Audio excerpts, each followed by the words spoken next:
ओ मुस्तफ़ा जाला दिला मुहिंजा इमाम साईं मुस्तफ़ा जा लाडिला मुहिंजा इमाम ऐ शहीदे करबला तोखे सलाम ऐ शहीदे करबला तोखे सलाम मुस्तफ़ा जा लाडिला मुहिंजा इमाम ओ मुस्तफ़ा जा लाडिला मुहिंजा इमाम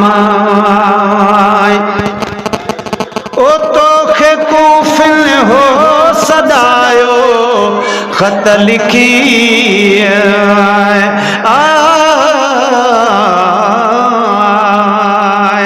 पर डाढ़ी रत रतिया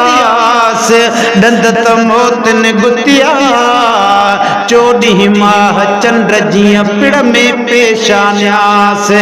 अल्लाह नूर समावात वल अर्द जलवो जमीनिया से सीमा फी वजूहिम मुँह में मणगुतिया से कंकर करबला जा अदा मादर थे मेरा से कंकर करबला जा मादर थे मेरा से फटन तारत फुड़ा अलियते उगिया से अदा मिड़ई माफ कयास खालिक बदले खून जे ओ तोखे कूफिल हो सदायो ख़त लिखी करबला में तो कयो आखिर कयाम करबला में तो कयो आखिर कयाम ऐ शहीदे करबला तोखे सलाम मुस्तफ़ा जा लाडला मुहिंजा इमाम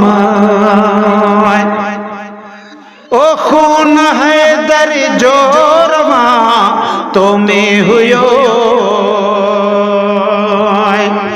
पर हसन मीर हुसैन खे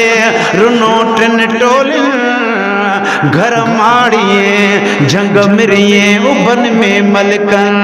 पखन पाण पचाड़ियो तलदियूं हो तवन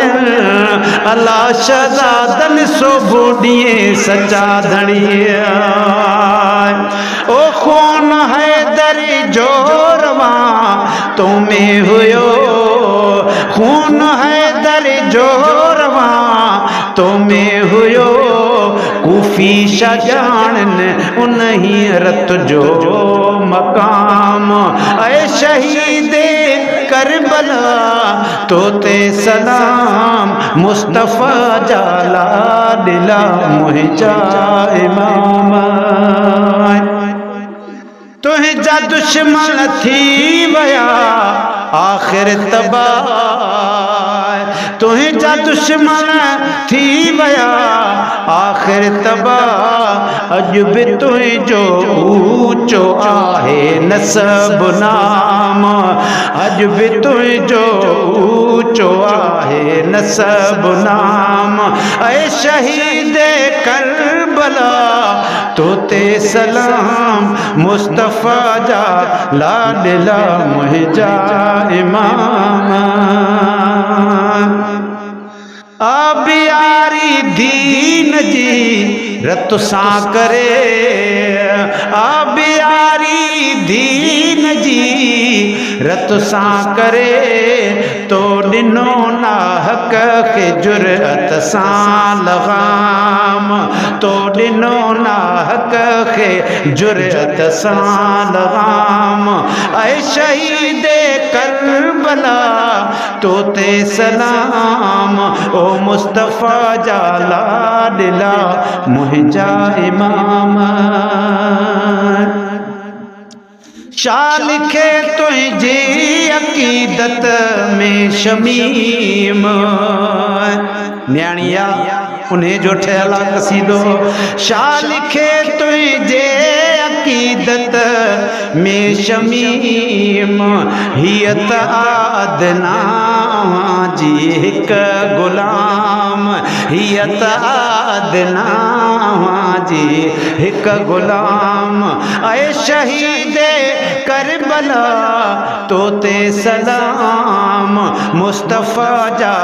लाडला मुहिंजा इमाम मुस्तफ़ा जा लाडला मुहिंजा इमाम।